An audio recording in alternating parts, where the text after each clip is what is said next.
نحمد اللہ العظیم ونصلی علی رسولہ الکریم اما بعد۔ اللہ تبارک و تعالیٰ نے ہمیں اس دنیا کے اندر بھیجا اور بھیجنے کے بعد آزاد نہیں چھوڑ دیا، بلکہ احکامات دیے کہ تمہیں دنیا کے اندر جا کر کچھ کاموں کو تو ایسے کاموں کو انجام دینا ہے جن کا کرنا تم ضروری نہیں سمجھتے، یعنی جن کے بغیر زندگی گزر سکتی ہے، اور کچھ کام ایسے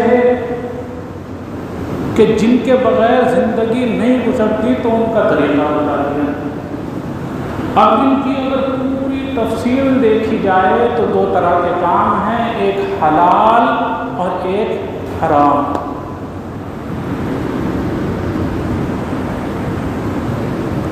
اور اللہ تبارک و تعالیٰ نے حلال کے اندر برکت رکھی اور حرام کے اندر برکت نہیں، یعنی حرام اگر بہت زیادہ بھی ہوگا تو وہ کم محسوس ہوگا، اور اگر حلال بہت کم بھی ہوگا تو وہ کافی محسوس ہوگا۔ اس کی بہت لمبی چوڑی مثال دینے کی ضرورت بھی نہیں ہے، بڑی آسانی سے سمجھ میں آ سکتا ہے کہ اللہ تبارک و تعالیٰ نے بھینس کو حلال قرار دیا، بکری کو حلال قرار دیا، اور بھینس کا سال 2 سال میں ایک بچہ ہوتا ہے اور بکری کا 1 سال میں 1 یا 2 بچے ہوتے ہیں، اور پورے سال صرف مسلمان نہیں، ہندوستان کی 80% آبادی گوشت کھانے والی، پورے سال گوشت کی کوئی کمی نہیں ہے، اور بکرے کو بھی خوب بھینس نظر آیا کرتی ہیں، خوب بکرے چاہے جتنے لے لو۔ اور اچھی طرح ہمیں یاد ہے جب ہم چھوٹے چھوٹے سے تھے بالکل، تو ناگالینڈ کی فوج یہاں مراد آباد کہیں کے آس پاس آ کر پڑے تو علاقے سے کتے غائب ہوئے۔ وجہ یہ کہ وہ کتے کھایا کرتے تھے، کتے دکھائی دینا بند ہو گئے، اور آپ کو معلوم ہوگا سال میں کتیا 1 درجن بچے دیا کرتی ہیں، یعنی بہت سارے ہونے کے باوجود بھی کم پڑ گئے، اور وہ بہت کم ہونے کے باوجود یعنی ان کی پیدائش کم ہے، اس کے باوجود اللہ تبارک و تعالیٰ نے اس کے اندر اتنی برکت رکھی ہے کہ پورے سال استعمال کرنے کے باوجود کوئی کمی واقع نہیں ہے۔ تو یہ تو ہے حلال کی برکت اور حرام کی نحوست۔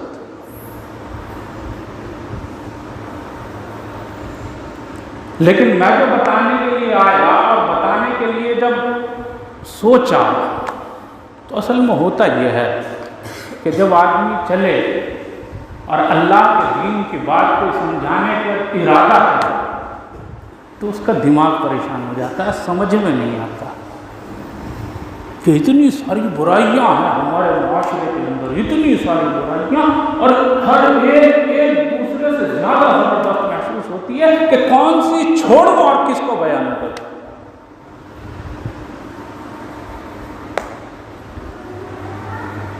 لیکن بہرحال 2 باتیں سمجھ میں آئی ہیں کہ یہ بیان کر دینی چاہیے۔ احل اللہ البیع وحرم الربا، کہ اللہ تبارک و تعالیٰ نے کاروبار تجارت کو تو حلال قرار دیا اور ربا کو، سود کو حرام قرار دیا۔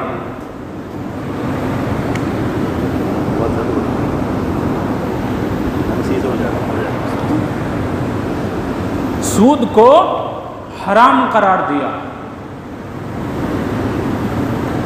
اور حرام سب برابر ہے، حرام میں کوئی فرق نہیں ہے۔ اگر آپ نے مرغی لی ہے اور وہ کاٹنے سے پہلے، ذبح کرنے سے پہلے مر گئی، وہ بھی اتنی ہی حرام ہے جتنی آپ نے مری ہوئی مرغی خریدی ہو، وہ حرام ہے۔ جتنی جھٹکے کی مرغی حرام ہے، حرمت علیکم المیتۃ والدم ولحم به لغیر اللہ۔ عزیزان گرامی، اللہ تبارک و تعالیٰ ارشاد میں فرماتا ہے، ایک ہی آیت کے اندر ایک ہی لفظ سے بیان فرماتا ہے کہ سنو، تمہارے اوپر حرام کیا گیا ہر وہ چیز جو پہلے حلال ہو لیکن وہ آپ کے ذبح کرنے سے پہلے مر گیا۔ حرمت علیکم المیتۃ والدم، خون کسی بھی چیز کا ہو تمہارے لیے حرام ہے، انسان کا ہو کہ کسی جانور کا ہو، حلال جانور کا ہو کہ حرام جانور کا ہو۔ ولحم الخنزیر، سب سے زیادہ خطرناک چیز تو ہم یہ سمجھتے ہیں کہ خنزیر جو ہوتا ہے وہ حرام، باقی تو ہم نے سب کو ہلکے میں لے لیا۔ سب سے زیادہ خطرناک حرام کیا ہے؟ خنزیر۔ حالانکہ اللہ تبارک و تعالیٰ نے سب حراموں کو ایک ساتھ بیان کیا کہ سب ایک سے ہی ہیں، فرق نہیں ہے۔ جتنا حرام یہ حرام ہے اتنا ہی حرام مردار ہے، جتنا حرام خنزیر ہے اتنا ہی حرام سود اور بیاج ہے، اور جتنا حرام خنزیر ہے اتنا ہی حرام جوا، اور جتنا حرام جوا ہے، جتنا حرام خنزیر ہے اتنا ہی حرام شراب بھی۔ انما الخمر والمیسر والانصاب والازلام رجس من عمل رجس، کہ سنو، شراب ہو، والمیسر جوا ہو۔ جوا کہتے کس کو ہیں؟ دو آدمی کھیل رہے، دو آدمی کوئی سا بھی کھیل کھیل رہے، چاہے کرکٹ کھیل رہے ہیں اور چاہے پتے کھیل رہے ہیں۔ پتوں کو جوا سمجھا جاتا ہے، کرکٹ کو صحیح سمجھا جاتا ہے۔ چاہے کرکٹ کھیل رہے ہوں، چاہے پتے کھیل رہے ہوں، چاہے وہ کیا کہتے ہیں اسے، چیئرس کیا کہتے ہیں، کچھ بھی، لوڈو ووڈو، لیکن شرط اس کے اندر کیا ہے کہ ایک شخص، یہ شرط ہو کہ ایک شخص جو ہارے گا اسے تو کچھ نہیں ملے گا بلکہ اپنی جیب سے دینا پڑے گا، چاہے وہ اس سے کھانے پینے کی چیز خرید لی جائے، چاہے نقد ہو، اس سے کوئی بحث نہیں، کچھ بھی ہو۔ اور جو جیتے گا اسے سامنے والے کا مال بھی ملے گا اور اپنا مال تو ہے ہی اس کا۔ جوا قرآن کے اندر ارشاد فرمایا، چاہے کرکٹ کے اوپر ہو بھائی، اور چاہے موبائل کے اوپر ہو، چاہے آپ میدان کے اندر کھیل رہے ہیں۔ آج کل موبائل کے اندر بھی تو گیم چل رہا ہے نا، اور اس کو کون بیان کر رہا ہے کہ یہ کھیلو تمہیں فائدہ ہوگا۔ بڑے بڑے جو فلمی ستارے کہلاتے ہیں اور بڑے بڑے جو مشہور لوگ ہیں وہ کہہ رہے ہیں کہ یہ کھیلو تمہیں فائدہ ہوگا، اپنی ذمہ داری پہ کھیلو، مگر نقصان بھی ہوتا ہے بھائی۔ یہ تو اللہ نے بیان فرمایا، یسألونک عن الخمر والمیسر قل فیہما اثم کبیر ومنافع للناس، کہ لوگ تم سے آگے یہ پوچھتے ہیں، اللہ کے رسول، اللہ اپنے رسول سے کہہ رہا ہے کہ تم سے آگے پوچھ رہے ہیں کہ جوا کیسا ہے، شراب کیسی ہے، ان سے آپ بتا دیجئے کہ دونوں کے اندر بہت زیادہ بڑا گناہ، فیہا اثم کبیر ومنافع للناس، مگر دکھائی دینے میں لوگوں کو فائدہ بھی دکھائی دیتا ہے، بظاہر فائدہ بھی ہے۔ بھائی ایک دو آدمی کھیل رہے تھے، ایک کا نقصان ہو گیا، دوسرے کا بظاہر فائدہ ہو گیا نا، بھلے یہ حرام ہے۔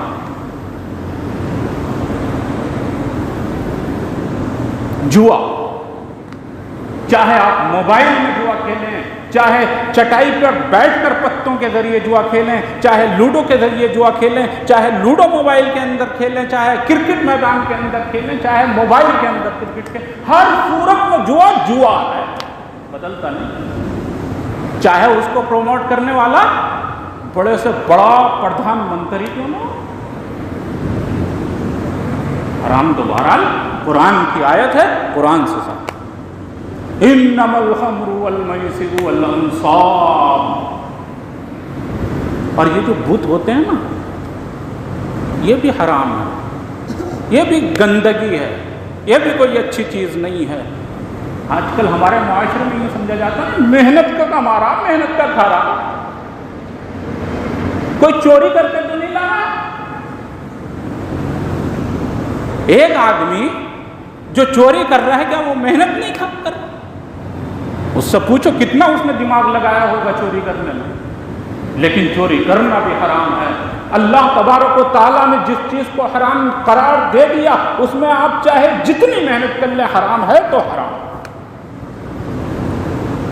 ہمارے یہاں ہوتا ہے ایسا، ابھی محرم آئیں گے اور بہت سارے لوگ وہ محرم کے جو تعزیے وغیرہ ہوتے ہیں وہ بناتے ہیں، اس کی آمدنی بھی جائز نہیں ہے۔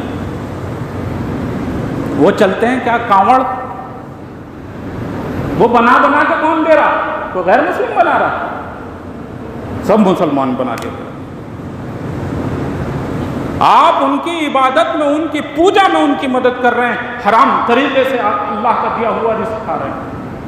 اللہ آپ کو رزق پہنچاتا جیسے پورے سال پہنچا رہا ہے، اس وقت بھی پہنچاتا، لیکن اگر آپ اللہ کے حرام قرار دیے ہوئے حرام سے بچتے تو ملنا تھا۔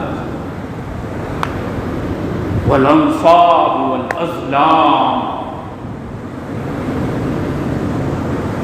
چوتھی چیز کیا ہے بھائی؟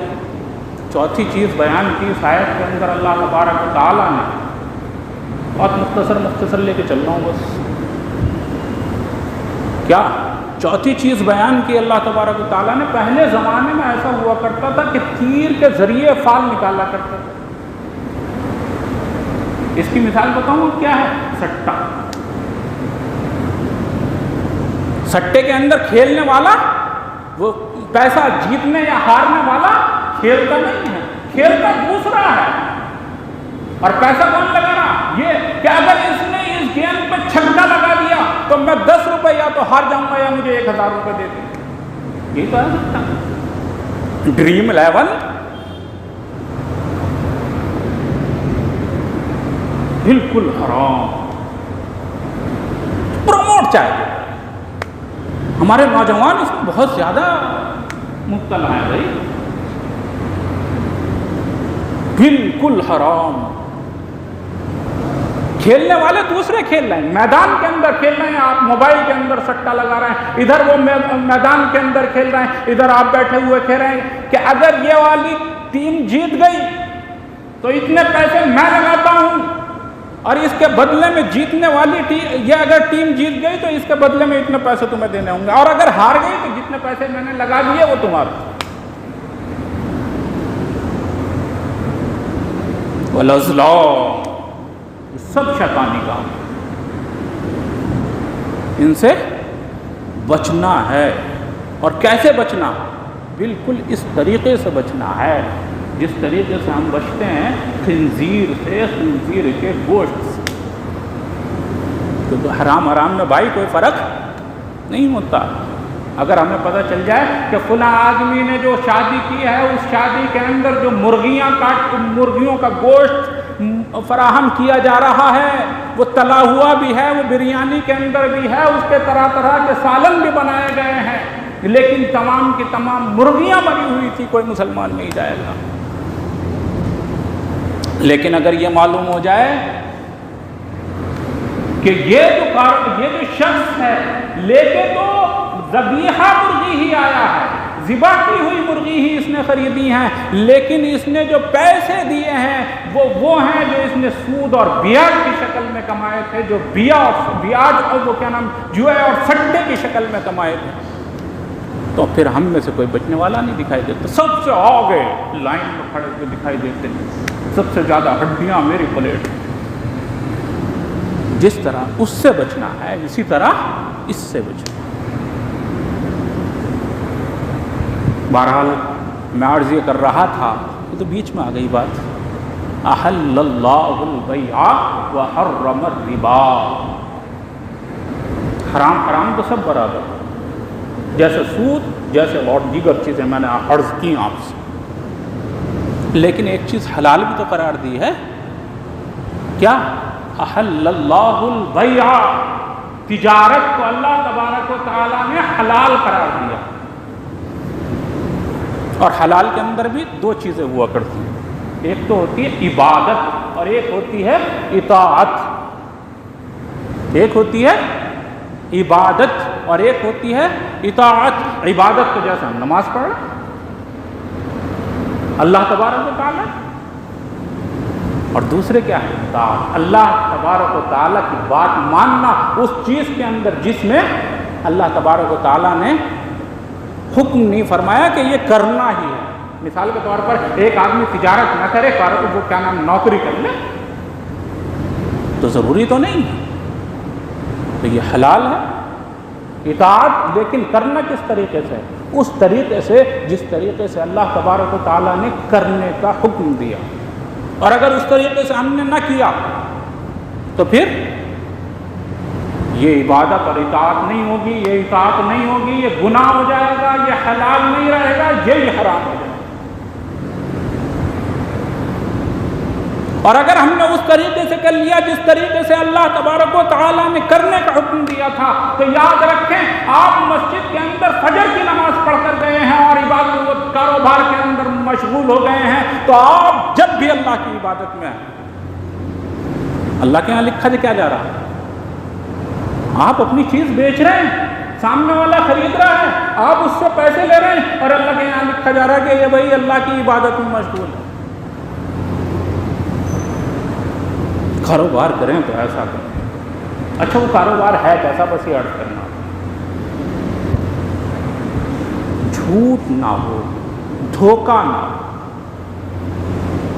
جس چیز میں جھوٹ آ گیا، ایک مرتبہ میرے آقا مدینے کے تاجدار محمد عربی صلی اللہ علیہ وآلہ وسلم بازار کے اندر،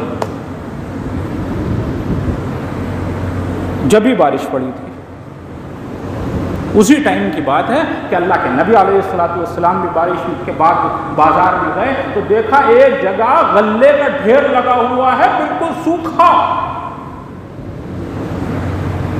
اللہ کے نبی علیہ السلام کو تھوڑا سا تعجب ہوا، اور یوں کر کے جو ہاتھ ڈالا ہے اور پھر نکالا ہے تو نیچے سے غلہ کیسا نکل جا رہا؟ گیلا۔ اللہ کے نبی علیہ السلام نے فرمایا من غش فلیس منا،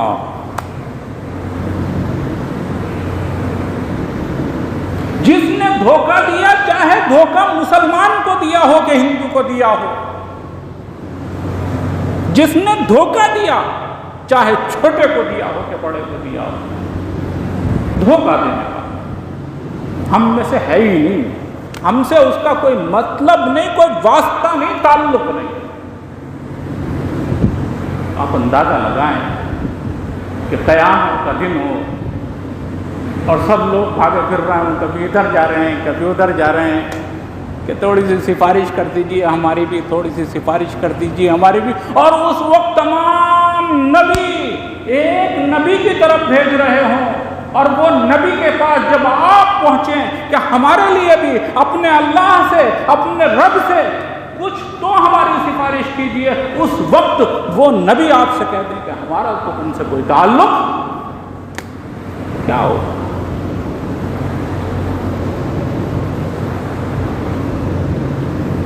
کہ میں چیز لے کے آیا تھا کتنے کی؟ 10 روپے کی، اور تمہیں بھی بس 10 میں ہی دے دیا۔ تو بیوقوف ہے جو یہاں دکان پہ بیٹھا ہوا بھائی، کیوں دے رہا بھائی 10 روپے کی؟ 11 کی بیچ، 1 روپے کا تو منافع کما لے کم سے کم۔ نہ جی بالکل 10 روپے کے لے کے آیا، 10 روپے کیوں چھوڑے؟ آپ کہہ دیجیے اس سے میں چاہے جتنے کی لے کے آیا ہوں اتنے کی ہے، آپ کی سمجھ میں آ رہی تو ٹھیک ہے لیجیے، اور نہیں سمجھ میں آ رہی ہو تو جائیے کہیں اور سے، میری بھی چیز بکنی ہوگی تو کوئی اور سے۔ ادھر آ جائیے گا۔ بہرحال جھوٹ نہیں، دھوکہ نہیں، بالکل ایمانداری سے کام ہو۔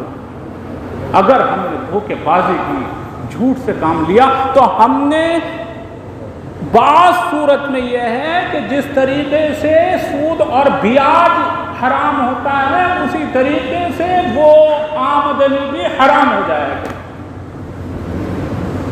کاروبار کر رہے ہیں، اچھی خاصی محنت کر رہے ہیں، کیوں حرام کر رہے ہیں بھائی اپنی آمدنی؟ ایمانداری سے کاروبار کریں، صاف ستھرا کاروبار کریں۔ یاد رکھیں اللہ تبارک و تعالیٰ نے آپ کو اس دنیا کے اندر بھیجا ہے تو آپ کو روزی بھی ضرور ملے گی، طے بات،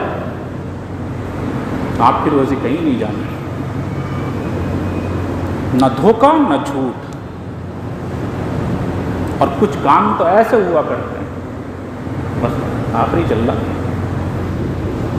بات سمیٹ رہا ہوں، کچھ کام ایسے ہوا کرتے ہیں کہ جو حرام تو ہوتے ہیں.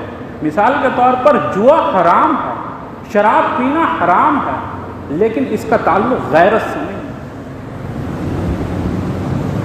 کچھ کام ہوتے ہیں غیرت سے متعلق، حرام بھی ہیں اور غیرت، بے غیرت ہی اس حرام کام کو کر سکتا ہے، کوئی غیرت مند نہیں انجام دے سکتا. ڈبل پکڑ. یہ جو بے پردہ بیٹیاں ہوتی ہیں نا، لڑکیاں ہوتی ہیں، آج اس دور کے اندر ہو سکتا ہے زیادہ ہوں، لیکن اللہ کے نبی علیہ الصلاۃ والتسلیم کے اندر بھی بے پردہ عورتیں ہوا کرتی ہیں. بے پردہ عورتیں ہوا کرتی ہیں، لیکن فرق تھا. جو پردے دار عورتیں تھیں وہ باحیا تھیں، باغیرت تھے ان کے شوہر، ان کے بھائی، ان کے گھر والے. اور جو بے پردہ عورتیں تھیں وہ بغیرت تھیں، ان کے بھائی، ان کے گھر والے وہ بغیرت تھے.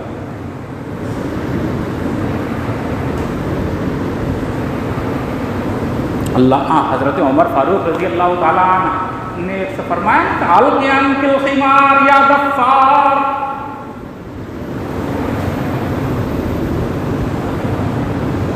تو اس سے ثابت یہ ہوتا ہے کہ اس وقت بے پردہ سر کھلا ہوا ہوتا تھا عورتوں، لیکن وہ عزت دار گھرانے کی نہیں ہوتی.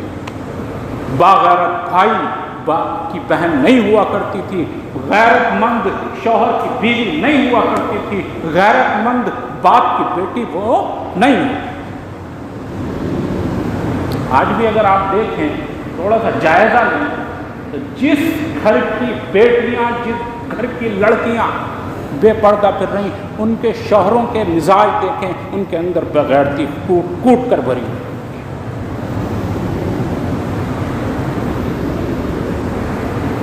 اور میں نے تو یہ دیکھا کہ ایسی ایسی لڑکیاں کہ انہیں دیکھ کر تھوڑا سا شوق پیدا ہو کہ ہمارے گھر کا ماحول بھی ہو جائے، کہ نکلتی ہیں گھر سے تو دستانے اور آنکھیں بھی ان کی غلاف کے اندر اور باقاعدہ وہ پردے کے اندر. لیکن جب شادی کا معاملہ آتا ہے تو پھر سارا برقع، سارے دستانے، سارے نقاب ایک طرف اٹھا کے پھر، بلکہ دوپٹہ بھی غائب ہو جائے گا. شادی میں پردہ کا حکم کوئی الگ تھوڑا ہو جاتا ہے، جیسا شادی کے بنا ویسے شادی کے اندر. اور آج کل تو ایک اور مسئلہ چل رہا، پتہ نہیں کیا، میری سمجھ میں بات نہیں آتی، کیا آنکھوں پہ پٹی پڑ گئی. جیسا کہ اکبر الہ آبادی نے ایک شعر کہا تھا کہ پردہ ہمارے مردوں کی عقلوں پہ پڑ گیا، ہمارے اوپر سے گیا اور مردوں کی عقلوں پہ پڑ گیا. میری سمجھ، وہی گھر کے اندر رہ رہی، آپ بھی کپڑے پہنتے ہیں، وہ بھی کپڑے پہنتے ہیں، مگر مردوں کے کپڑے ڈھیلے ڈھالے، عورتوں کے کپڑے ٹائٹ. کیوں؟ مردوں کی پینٹیں دیکھیں تو ڈھیلی ڈھالی، اور عورتوں کی پاجامے آ رہی بالکل ٹائٹ ایک دم، جوں جسم کا ایک ایک حصہ نمایاں، بس رنگ کا نہیں پتہ چلتا، باقی تو وہ ننگی کھڑی.